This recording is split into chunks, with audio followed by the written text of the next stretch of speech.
Hello dear students, I hope आप लोग अच्छे होंगे और अपनी स्टडी को जम के एंजॉय कर रहे होंगे। सी, जैसा कि मैं बार बार कहता रहता हूं, जम के एंजॉय कर रहे होंगे। ऑफ कोर्स पूरी ताकत लगा के पढ़ेंगे, ठीक है। आइए आज के टॉपिक को समझते हैं और इसकी इंपॉर्टेंस समझते हैं। ये टॉपिक एक्चुअली इसकी रिलेवेंसी को अगर देखें तो ये सिर्फ एक स्टूडेंट के या एकेडमिक पॉइंट ऑफ व्यू से ही इंपॉर्टेंट नहीं है, ये प्रैक्टिकली इसकी इंपॉर्टेंस आज के टाइम पर बहुत ज्यादा है।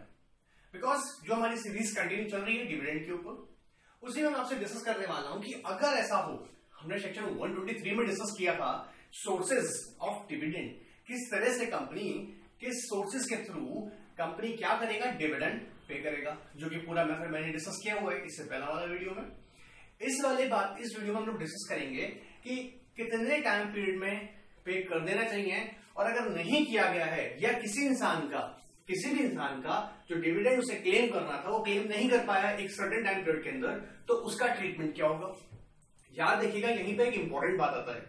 कंपनी अगर किसी इंसान को डिविडेंड, मान लीजिएगा किसी के एंटाइटलमेंट डिविडेंड की है और वो अपने डिविडेंड एक टाइम पर क्लेम नहीं कर पाता है, तो याद रखने वाला बात यहां पर यह है कि कंपनी उस डिविडेंड को अपने पास नहीं रख सकता। अगर किसी पर्टिकुलर पर्सन जिसकी एंटाइटलमेंट है क्लेम करने की डिविडेंड, और बाई चांस अगर उसने वो क्लेम नहीं कर पाया with in a certain time period, तो कंपनी उसे अपने पास ही रखेगा। क्लियर? आइए इसी बात को समझते हैं। जैसा कि मैंने पहले बता रखा है आपको, once a dividend is declared it becomes a debt.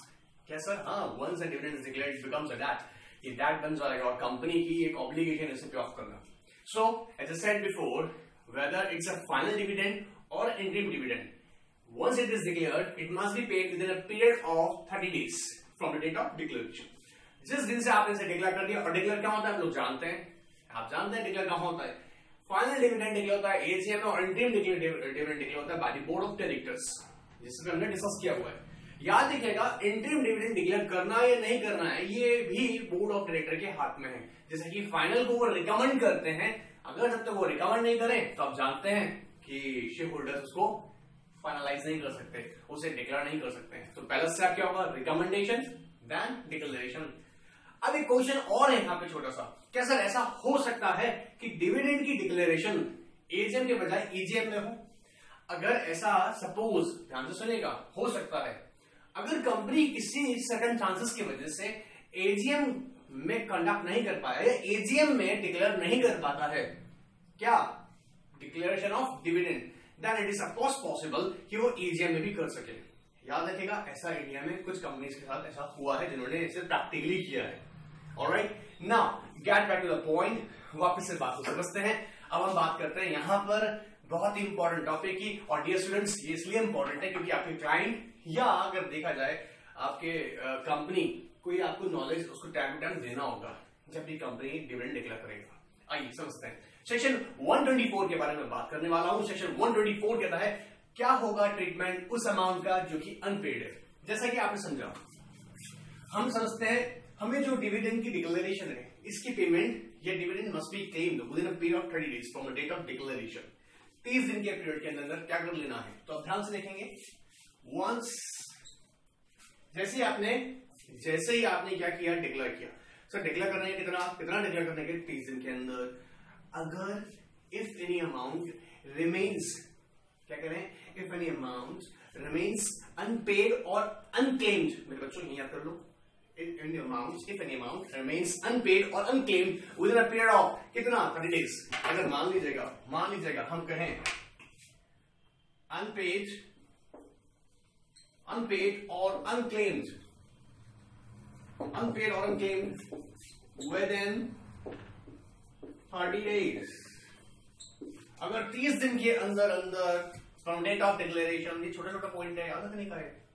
क्या नहीं किया, क्लेम नहीं किया है किसी भी पर्सन ने, या पे नहीं हुआ है, बच गया है, मेरे बच्चों यहीं से इन नेक्स्ट 7 डेज ट्रांसफर हो जाएगा, transfer to special account open with schedule bank।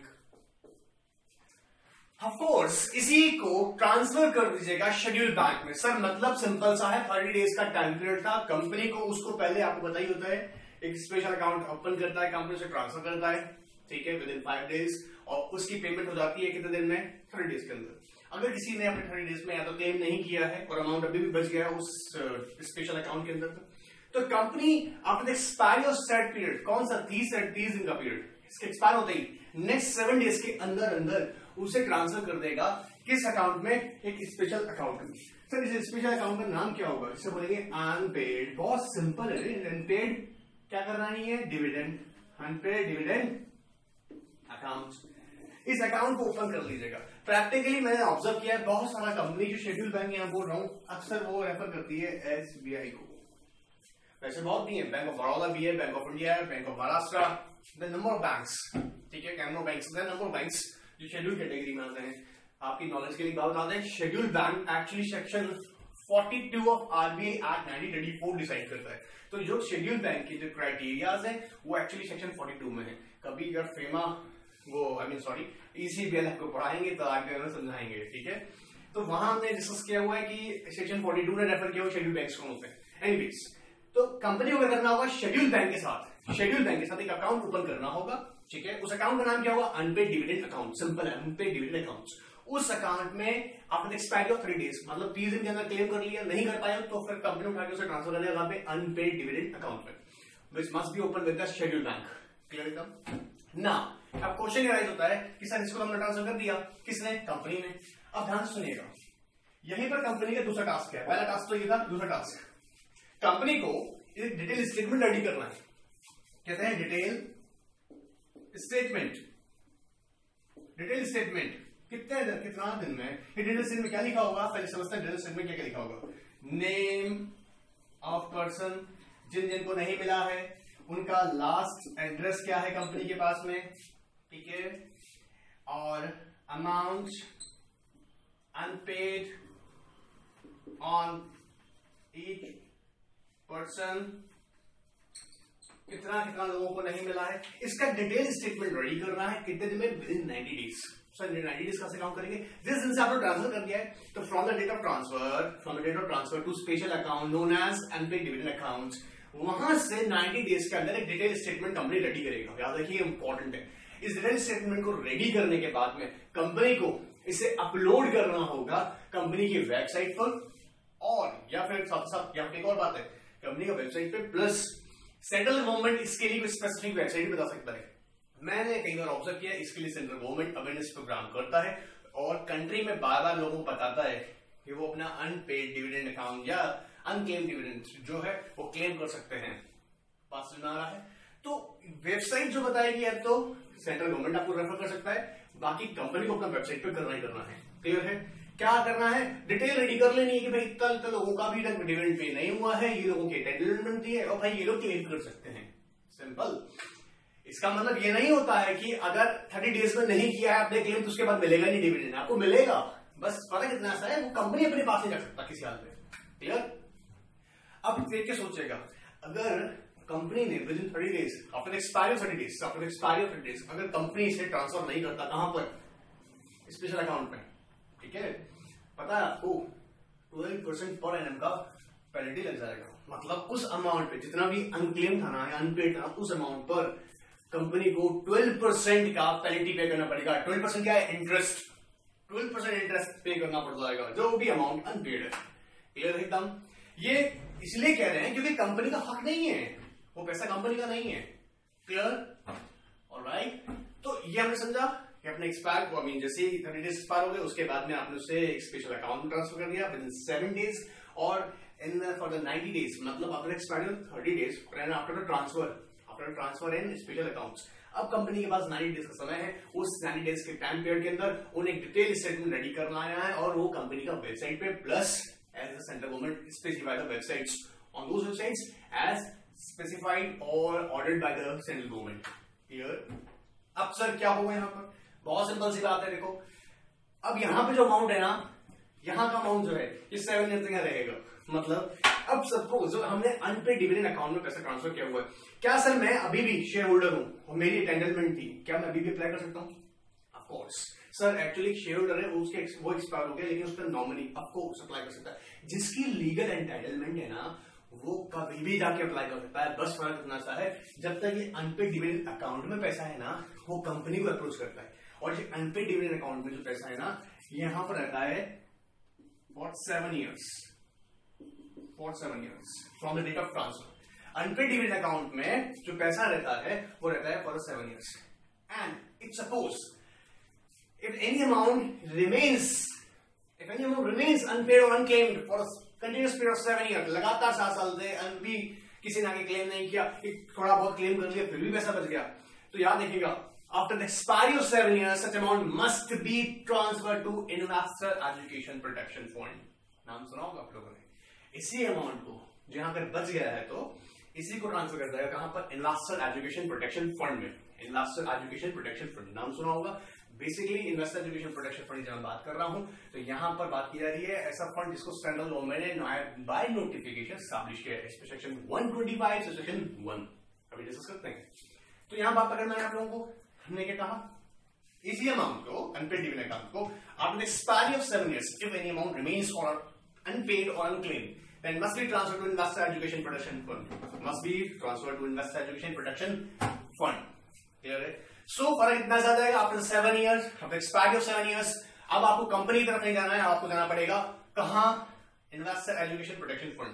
वहां एक अथॉरिटी है under section 125 section 5, central government ने एक अथॉरिटी स्पेसिफाई की हुई है, जिस अथॉरिटी को आप अप्रोच करेंगे for claiming your unpaid dividend. Alright, anyways, ये मैंने सेक्शन 124 के बारे में आपको स्पेसिफिक नॉलेज दी है, ठीक है। अब हम बात कर लेते हैं फटाक से यहां पर कि सर जो ये अमाउंट जो आपने लास्ट में ट्रांसफर किया after expiry of 7 years investor education protection fund में, इस अमाउंट का बारे में हमको कुछ जानना है कि इन्वेस्टर एजुकेशन प्रोटेक्शन फंड क्या है। डियर स्टूडेंट्स, ये क्वेश्चन पूछे गए हैं, इसकी इंपॉर्टेंस यहां पर ये है कि ये क्वेश्चन आपके सिक्योरिटी लॉ के पॉइंट ऑफ व्यू से भी इंपॉर्टेंट है, प्लस कंपनी लॉ के भी एग्जाम के पॉइंट ऑफ व्यू से इंपॉर्टेंट है। And as I said always कि भाई आपको पता होना चाहिए कि ये आपके नॉलेज के लिए भी इंपॉर्टेंट है। Clear? So now let's understand and discuss the what is the Investor Education Protection Fund। Simple सी बात, सेक्शन 125 सेक्शन 1 पहले सेक्शन कूद के आया सामने निकल के, कहता है कि सुनिए सेंट्रल गवर्नमेंट इस्टेब्लिश करेगा फंड जिसका नाम होगा investor education protection fund. Simple. अब क्या होगा, सब सेक्शन 2 कहता है कि सर इसमें कौन कौन से अमाउंट को क्रेडिट किया जाएगा।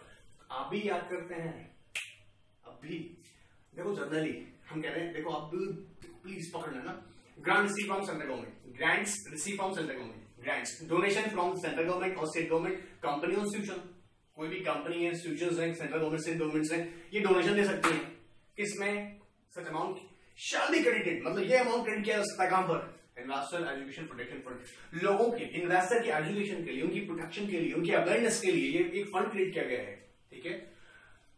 अब समझते जाओ फटाफट से, हम क्या करें पहला, इन्वेस्टर एजुकेशन प्रोटेक्शन फंड में कौन कौन सा अमाउंट जाएगा, ग्रांट्स, कोई ग्रांट्स रिसीव हुई है सेंट्रल गवर्नमेंट से वो उसमें डाल सकती है, ठीक है। डोनेशंस रिसीव हुई है सेंट्रल गवर्नमेंट, स्टेट गवर्नमेंट से, कंपनीज और इंस्टीट्यूशन से। क्लियर? तो पहला कीवर्ड क्या है, ग्रांट्स, दूसरा कीवर्ड क्या है, डोनेशन, याद रहेगा। तीसरा अभी तो बोली ना, अनपेड डिविडेंड अकाउंट का अमाउंट, ये जो अनपेड डिविडेंड अकाउंट का अमाउंट है ये भी क्या जाएगा, investor education protection fund after expiry of 7 years। Simple है, 3 बता दूं आपको, grant, donation, unpaid dividend account amount. Clear? चौथा पकड़िएगा, सेक्शन 205A सबसेक्शन 5, कैसा, section 205A subsection 5 of companies act 1956, the amount which remains in general revenue account. सुनिए ना, पहले इन्वेस्टर एजुकेशन प्रोटेक्शन फंड का जो भी एज पर कंपनीज एक्ट 1956 जो भी अमाउंट किसमें था, जनरल रेवेन्यू अकाउंट में ना, वो ट्रांसफर कर जाएगा, क्योंकि वो प्रोविजन कंटिन्यू नहीं है, ठीक है। ऐसी section 205C of companies act 1956 investor education protection fund, वो अमाउंट भी कहां ट्रांसफर कर जाएगा। सर ये क्या कहना चाह रहे हैं, हम ये कहना चाहते हैं जो कंपनीज एक्ट 1956 के अकॉर्डिंग जो प्रोविजन बनाए हुए थे ना इन्वेस्टर एजुकेशन प्रोटेक्शन फंड के, उनका कोई भी अमाउंट था, अब न्यू प्रोविजन के अकॉर्डिंग ट्रांसफर कर देंगे कहां पर, investor education protection fund as per section 125। Simple है। तो section 205A clause C and 205C पास हो जा रहा है, section 205A clause subsection 5। Sir समझ नहीं आया, समझो, section 205A subsection 5 of companies act 1956 general revenue account and section 205C investor education protection fund accounts transfer हो जाएगा किसमें, एज पर सेक्शन 125। सिंपल। अब अगर हम इसको ऑब्जर्व करें और देखो, अभी तो बहुत सारा काम है, अभी तो बहुत सारा पढ़ लेंगे, पैसा लाएंगे, कहां से लाएंगे, देखो सुनो। अब यहां हम कह रहे हैं कि देखो इस फंड पर आपने कोई इन्वेस्टमेंट करी, तो कहते हैं कोई भी इंटरेस्ट या income made out the investment from such fund, इस फंड का ही आपने गवर्नमेंट सिक्योरिटी में इन्वेस्ट किया या एलिजिबल सिक्योरिटीज में इन्वेस्ट किया, और उसके बदले क्या मिल रही है आपको, इंटरेस्ट या इनकम, जो भी इनकम हो रही है वो अमाउंट भी कहा जाएगा इन्वेस्टमेंट प्रोटेक्शन में। ऑफ कोर्स जिस फंड का पैसा यूटिलाइज करके आपने इन्वेस्टमेंट किया है और इनकम या इंटरेस्ट अर्न किया है, वो भी तो ट्रांसफर कहाँ होगा, इन्वेस्टर एजुकेशन प्रोटेक्शन फंड में। सिंपल। पहला sir grant, donation, unpaid dividend accounts, section 205A section 5 और 205C का अमाउंट ट्रांसफर होगा कहां पे, इन्वेस्टर एजुकेशन प्रोटेक्शन फंड में। क्लियर। एंड रिलीज इसी फंड का इस्तेमाल किया गया इन्वेस्टमेंट करके, so investment made out of such fund, income और कोई भी इंटरेस्ट रेट। क्लियर। अब समझो, एप्लीकेशन मनी रिसीव किया फॉर अलॉटमेंट, एक्सेसिव आ गया था, ठीक है, रिफंड करना था, रिफंड नहीं किया तो कहां ट्रांसफर करो, इन्वेस्टर एजुकेशन प्रोटेक्शन फंड में, कंपनी अपने पास ही रखेगा। सो application money receive for allotment and due for refund, तो ये अमाउंट चला जाएगा वापस कहां पर, इन्वेस्टर एजुकेशन प्रोटेक्शन फंड में। मैच्योर डिपॉजिट्स हैं या मैच्योर आपके डिबेंचर्स हैं, और ये मैच्योर डिपॉजिट्स और मैच्योर डिबेंचर्स को किसी ने मान लीजिएगा 7 ईयर या तक क्लेम नहीं किया है, तो इस अमाउंट को भी ट्रांसफर कर देंगे। याद रखिएगा कहां तक बोल रहे हैं, 7 ईयर तक क्लेम नहीं किया किसी ने, mature deposits and mature debentures को कंपनी अपने पास नहीं रखेंगे, इन अमाउंट को भी ट्रांसफर करेगा स्पेशल अकाउंट में। ठीक है। फर्दर अगर हम कहें आपने रिडीम कर दिए प्रेफरेंस शेयर्स, रिडीम कर दिए, लेकिन 7 साल तक किसी ने रिडीमेबल प्रेफरेंस शेयर्स को क्लेम नहीं किया है, उसका अमाउंट भी कहां चला जाएगा, सिंपल है रे, इन्वेस्टर एजुकेशन प्रोटेक्शन फंड में। और जितना भी अमाउंट आपने इन्वेस्टर एजुकेशन प्रोटेक्शन फंड में रखा है, प्लस जितना भी इनके ऊपर इंटरेस्ट बना होगा, वो इंटरेस्ट भी साथ ही साथ चला जाएगा कहां पर, इन्वेस्टर एजुकेशन प्रोटेक्शन फंड में। तो सर हमको पूरा याद कैसे होगा, 2 मिनट में देखो आप, पहला क्या बोले थे हम, ग्रांट्स। मेरा एक टेक्निक सिंपल सा है, कीवर्ड्स पकड़ेगा, सेंटेंस फ्रेम हो जाएगा। कीवर्ड्स पहला क्या है, grant receive from central government, donation central government, state government और कंपनीज और इंस्टीट्यूशंस, सिंपल। फिर अनपेड डिविडेंड अकाउंट्स का amount, simple. Section 205A subsection 5 और 205C का एज पर कमीशन 1956 वाला अमाउंट जो भी था, उसके हिसाब से इन्वेस्टर एजुकेशन प्रोटेक्शन का वो ट्रांसफर हो जाएगा, सिंपल। ये रिकॉल करने तरीका है याद करने का, ठीक है। एंड उसके बाद में कोई भी इन्वेस्टमेंट किया था, इनकम और interest made out of the investment, ठीक है, from such fund. Alright sir. Application money receive for allotment, application money receive for allotment, application money receive for allotment and due for refund. ये mature deposits, mature debentures, mature deposits, mature debentures अपने पास में रखेंगे पैसा। या renewable preference has been redeemed and still unclaimed or unpaid for a continuous period of 7 years, transfer करो। Clear. ये कोई भी इनके ऊपर जो इंटरेस्ट होगा ना, जो अपने अगर अलग टाइम अकाउंट ओपन करके इंटरेस्ट जो मिल रहा होगा उसपे, वो भी ट्रांसफर करो। सर क्वेश्चन आया था कि इसकी यूटिलाइजेशन कैसे होगी, सिंपल है। पहला काम देखो, अब यार टाइम मारना समझने वाला है। हमने आपको क्या बोला था कि यहाँ इस अमाउंट से क्लेम कर सकते हो, तो कौन सा अमाउंट क्लेम हो सकता है। मेरा सर एप्लीकेशन मनी था, मैं क्लेम कर सकता हूँ, हाँ, तो इसकी यूटिलाइजेशन इसी फंड की यूटिलाइजेशन है। रिफंड काम आएगा, रिफंड कौन सा, एप्लीकेशन मनी रिफंड करनी थी ना, वो कर सकते हो। आप जाओ, एप्लीकेंट अप्लाई करेगा, सर मेरा पैसा था, कहां करेगा, इन्वेस्टर एजुकेशन प्रोटेक्शन फंड की अथॉरिटी को। क्लियर। जो कि सेक्शन 125 से सेक्शन 5 में है। क्लियर। इसको एस्टैब्लिश सेंट्रल गवर्नमेंट करेगा। क्लियर। या आपका डिपॉजिट्स, मैच्योर डिपॉजिट्स का अमाउंट है, डिबेंचर्स का अमाउंट है, रिन्यूएबल प्रेफरेंस का है, अनपेड डिविडेंड्स हैं आपके, आप इसे क्लेम कर सकते हो कहां पर, after the expiry of 7 year आपको जाना पड़ेगा इन्वेस्टर एजुकेशन प्रोटेक्शन फंड में। क्लियर। या फिर आप से चल जाएगा, फटाफट से। अब पहला मैंने क्या बताया आपको, रिफंड के लिए अप्लाई कर सकते हो। दूसरा, इस फंड का नाम ही क्या है, तो वो दो फंड तो फ्री का है, वैसे समझने वाला होता है क्या है, देखो सोचते हैं यूटिलाइजेशन में investor education protection fund, of course, तो प्रमोशन क्या करेगा, इसी फंड का इस्तेमाल हुआ for the promotion of investor education, awareness and protection, simple. तीसरा यूटिलाइजेशन होता है, दूसरा यूटिलाइजेशन, पहला तो रिफंड का काम करेंगे, दूसरा इन्वेस्टर की प्रमोशन करेंगे। प्रमोशन इस बात का, promotion of investor education, awareness and protection, simple. Third method का फटाक से, डिसगॉर्जमेंट अमाउंट को मतलब समझाता हूं, देखो समझो। कोई इलीगल एक्ट किया गया, उससे मनी रेज किया गया। मान लीजिएगा एक फ्रॉड कंपनी बनाई गई और फ्रॉड कंपनी को बनाकर कुछ लोगों ने पैसा पब्लिक से रेज कर लिया, ठीक है, एग्जांपल देके समझा रहे हैं। तो पब्लिक से रेज किया गया, ये इलीगल अमाउंट है। अब ये आदमी पकड़ में आ गया, तो पहले क्या कहा जाएगा इमीडिएटली कि ये जो तुमने इलीगल तरीके से पैसा अर्न किया है, इसे वापस पे ऑफ करो। तो जो लोग एग्रीड होता है ना, जिन लोगों का सारी चीट किया गया है, वो कोर्ट को अप्लाई करता है, ठीक है। और कोर्ट फिर इसमें ऑर्डर देता है कि भैया जो एलिजिबल लोग हैं जिनके साथ फ्रॉड हुआ है वो लोग कोर्ट को अप्लाई करें, और कोर्ट फिर कहेगा भैया कि डिसगॉर्जमेंट अमाउंट, डिसगॉर्जमेंट का मतलब जो भी अमाउंट इलीगली कलेक्ट किया गया है उसे कोर्ट ऑर्डर देगा भैया तुम सबको वापस दो। तो कहता है distribution of disgorge amount among the eligible and identifiable applicants. Identifiable मतलब होता है जिन जिन के साथ चीट हुआ वो लोगों को तो आना पड़ेगा ना, तो है नहीं बिना आप कोर्ट जाए आपको घर पे आके पैसा दे जाएगा आपको। तो जो लोग आइडेंटिफाइबल होगा, जो लोग कोर्ट अप्लाई करेगा, ठीक है राइट।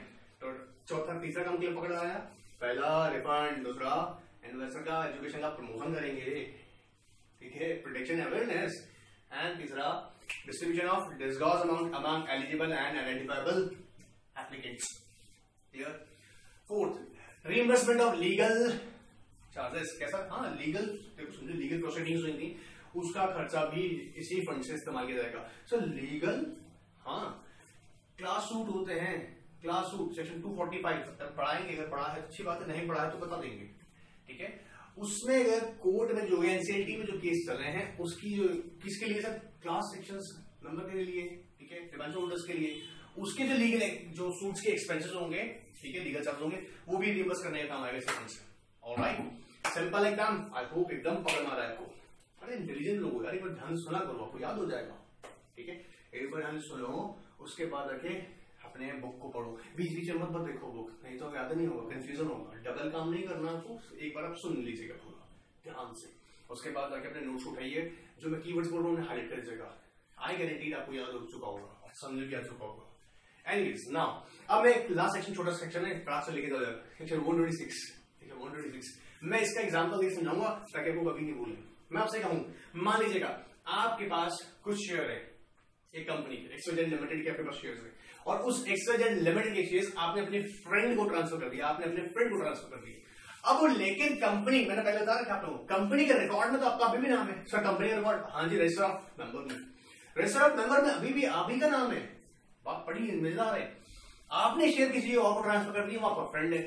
कंपनी ने मान लीजिए कोई राइट शेयर है या बोनस शेयर है या फिर डिविडेंड है, माय डियर स्टूडेंट्स इसे बोलते हैं कॉर्पोरेट बेनिफिट्स, ठीक है। कॉर्पोरेट बेनिफिट्स सब कंपनी देती है किसको, अपने रजिस्टर्ड शेयर होल्डर्स को। तो as per the company record name जो है आपका आरोप में, आपने शेयर ट्रांसफर कर दिया किसको, अपने फ्रेंड को।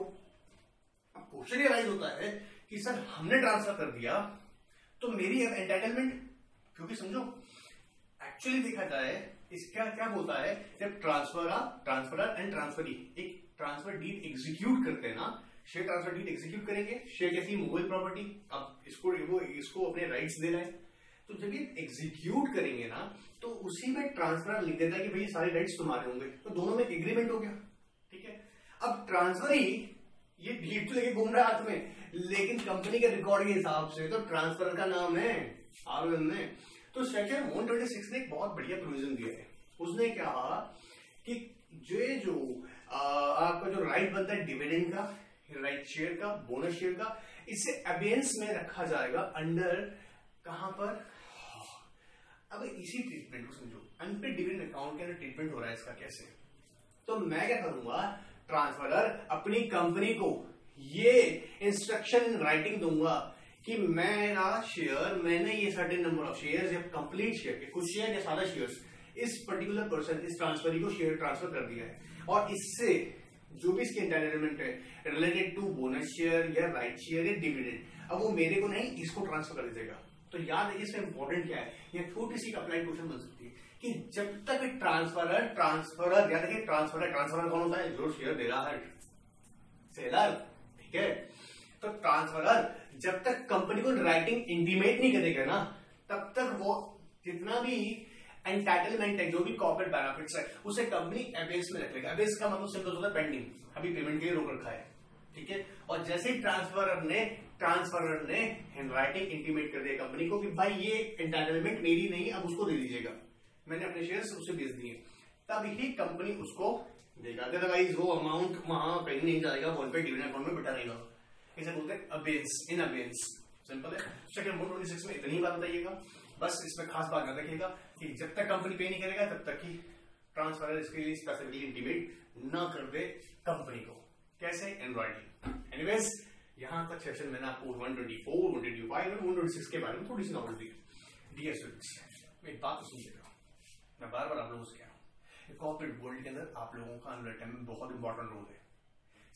पढ़े, जम के पढ़े, सीखें, जम के सीखें, तभी मजा आएगा, नहीं तो सलाह बंद रहेगी। ऑलराइट, एंजॉय कीजिएगा, जल्दी आ रहा हूँ नई सीरीज साथ में और इंपॉर्टेंट टॉपिक के साथ में। Good bye, take care.